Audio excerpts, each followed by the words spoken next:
Assalamualaikum warahmatullahi wabarakatuh. So today we're going to learn new chapter, which is inflation, okay, and also unemployment. So first we look at inflation. What is inflation? Inflation is the persistent and sustained increase in the aggregate price level or average price level in the economy. So when we encounter ataupun bila negara menghadapi masalah di mana aggregate price of goods and services increases persistently or continuously, so kita kata the problem is inflation is actually occur. Yeah. Okay, so how to measure inflation? Inflation is measured by the consumer price index. Yeah.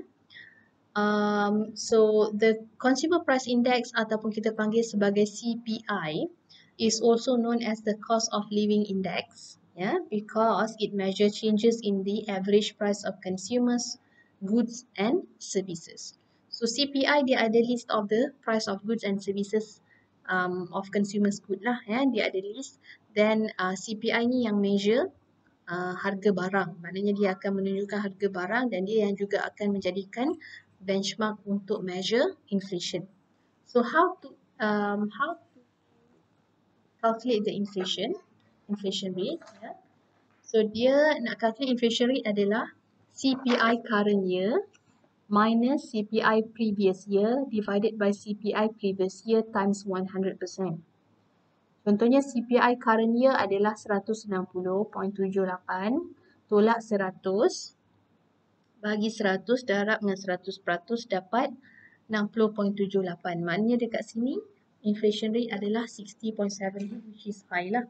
Maknanya harga barang sangat tinggi lah, sangat tinggi. So itu adalah contoh how to find for the inflation rate.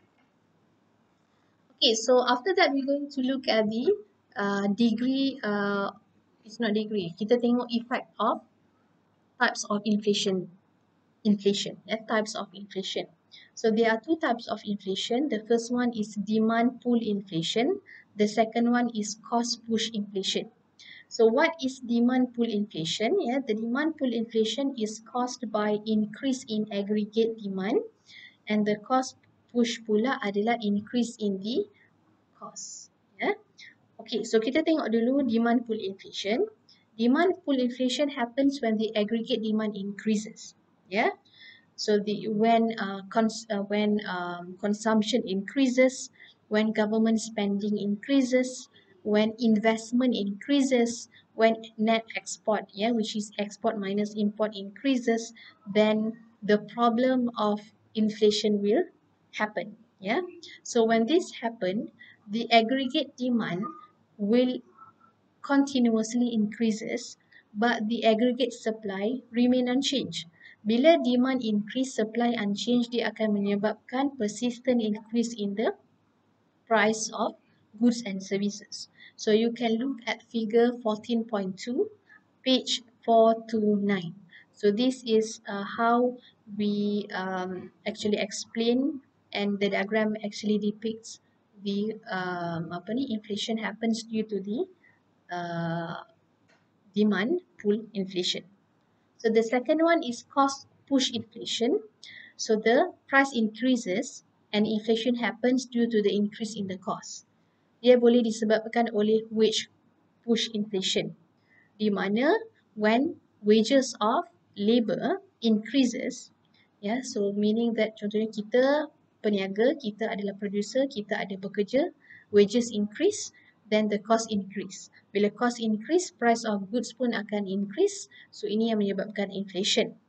Kedua, import prices ataupun import push inflation. Bila kita kena terpaksa import raw materials from other nation, kita import, then bila price of this imported raw materials increases, kita produce barang, then price of barang yang kita produce pun increase, then dia akan menyebabkan cost push inflation.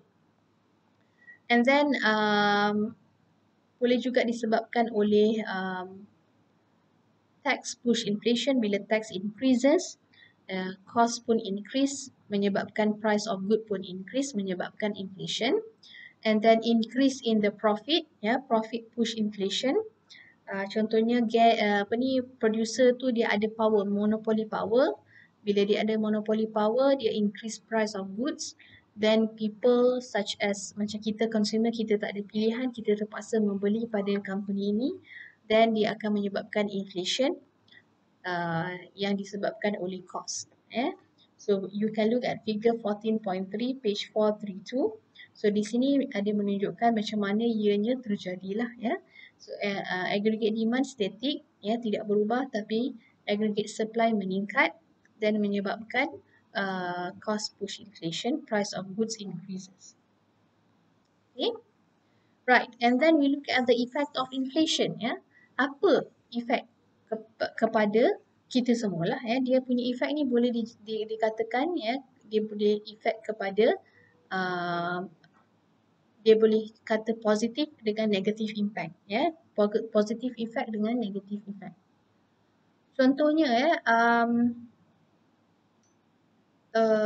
during inflation, dia ada those yang gain from the inflation lah. Siapa yang gain from inflation? The first one, businessmen who make more profit on rising prices. Kan macam kita kata tadi, harga barang akan meningkat yang menyebabkan inflation. So siapa yang mempunyai business, dia untung dekat situ. Kedua, debtors. As the purchasing power of money is reduced by the time they repay their loans. Maknanya penghutang ini dia better off sebab semasa dia buat pinjaman, value of the money is high.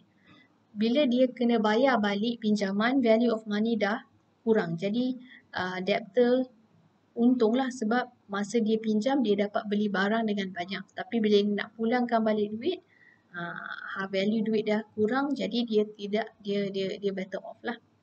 Ketiga, property owner lah ya. Kenapa? Sebab price of property pun increases during inflation, jadi mereka dah akan dapat banyak profit.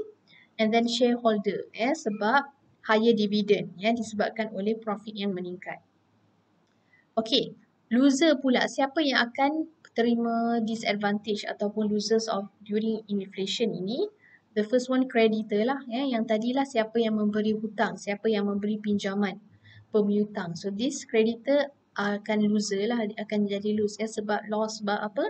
Semasa dia memberi pinjaman duit kepada debtors, value duit tu tinggi, boleh beli banyak barang. Tapi bila dia dapat balik pinjaman, value duit dah drop. Jadi sedikit saja barang yang dia mampu beli dengan duit yang dia ada itu. Jadi dia is harm lah ya, ataupun kita kata it's worse off ya. Kedua, wage earner macam salary earner, macam pekerja yang makan gaji, value duit tu berkurangan ya, sebab dia dapat duit, dia hanya boleh beli barang sedikit sahaja.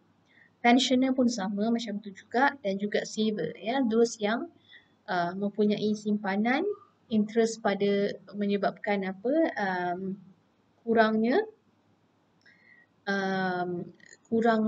value interest, dan saving dia akan value purchasing power dia akan berkurangan, kuasa membeli dia berkurang. Right? Okay, then kita akan tengok pula measure to control inflation.